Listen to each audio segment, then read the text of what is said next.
Not too long ago, I talked with Dale Bohannon, whom I've known since, I guess, the mid-1980s. And he told me something very interesting that he found back in the fall of 2000 while he was on a business trip.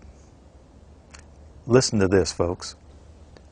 I was pulled to the side road, which was a new cut gravel dirt road in front of a business, a builder supply business, actually top-notch builder supply in Madison, Georgia. To my right, this was previously was a soybean field, and this little new cut road divided this field, and the right side of the road was filled with which I thought was portable toilets. I never looked at them that close. Same in color, maybe black, but which was an odd color. And I was sitting there going over my notes, and a van pulled alongside of me that turned out to be the property owner. And he greeted me, and he was by himself, and so we had a good little dialogue there, and I asked him about the field of black boxes. What were they? Because I'd never seen anything like that, and his statement was that if he told me, I would be one of few people in Madison, Georgia that knew about them. And he says they're disposable coffins, I believe he told me. And he says there's 100, at that time, he said there was 125,000 there. And they were stacked, he told me, 15 high. I asked him who owned them, and he stated that the CDC owned them and that they were leasing his land for storage. And he said his brother worked with the CDC in Atlanta and had been asked by the CDC to do a 3-year extension to place temporary morgues all across the nation. So in January of this year, 2005, we decided to drive to beautiful Madison, Georgia and take a look for ourselves. It was on a Sunday and no one was around, with the exception of this one pickup truck that was coming out the narrow road that we were going in on next to this field. We flagged down the pickup truck, and it was providential that the driver of this pickup truck turned out to be the son of the man that owned this field. So naturally, we started asking him questions. And he told us that not long ago, there had been as many as 500,000 of these grave liners or disposable coffins. We asked him for permission if we could look around, and he said yes, so we did. We're just getting an idea for the size of these boxes. What could these boxes be used for? Well, they're called casket liners. And that's an interesting term, isn't it? It's a casket liner. When I first heard the term casket liner, I thought perhaps a lining for a casket. But this is too big to be on the inside of a casket. So certainly this could be used as a casket. This is an inexpensive casket. And you can see the size here. There's lots of room. I think my friends here, we could all probably get inside, and it might be a little cozy, but we'd fit just fine. Which tells me that these liners can be used for more than just one. And one more time, what kind of liners are these?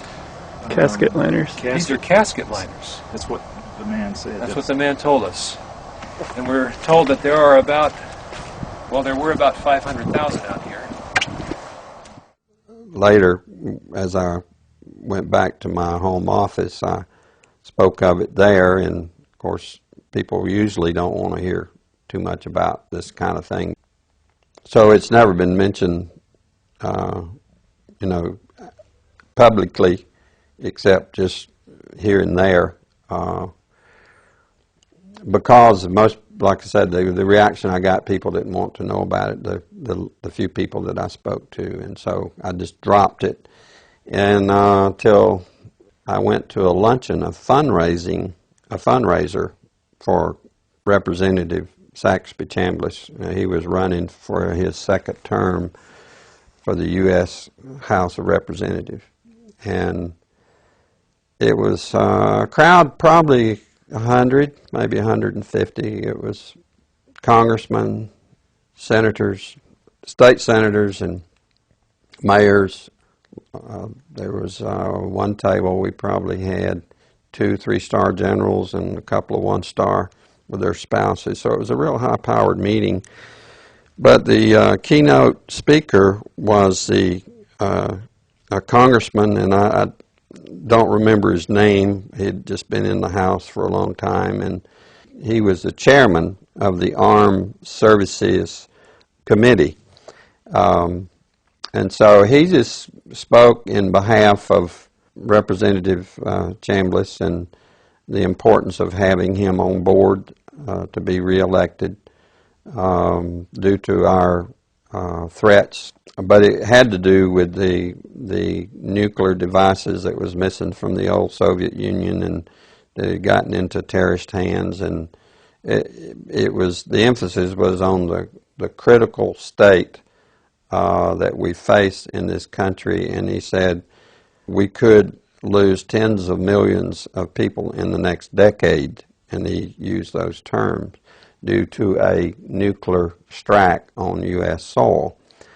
And I was sitting there, and it became very clear to me that that could very well explain why just weeks, I mean, could be 2 to 3 weeks prior to that meeting, that I had stumbled upon these, at that time, 125,000 disposable liners or caskets or coffins or whatever that could be termed as in that soybean field in Madison, Georgia. Did you catch what he said, friends? At this high-powered meeting, it was in Perry, Georgia, near Robins Air Force Base, the largest employer in the state of Georgia, Robins Air Force Base. The chairman of the Armed Services Committee was the keynote speaker. The chairman of the Armed Services Committee, whoever that may be, used to be Sam Nunn of Georgia, from the district I was born and raised in. Whoever that chairman is generally one of the most powerful men in Washington. And I can't remember the chairman's name at that time myself, but he said, this was in the year 2000, I believe, that in the next 10 years, possibly due to nuclear strikes, tens of millions of people could lose their lives. And we've just read what our prophet said. Now, what we've just seen is one United States city outside, this is Atlanta. It has a metropolitan population area of roughly 4 million people. So this is one field outside of one U.S. city, And the brother of the man that owns this field, that the government is leasing this field from to store these disposable coffins, this brother was given 3 years to set up temporary morgues around the country. Now, we found the website that we think these disposable coffins were made at, and we noticed that the lids that they're advertising on the website were rounded.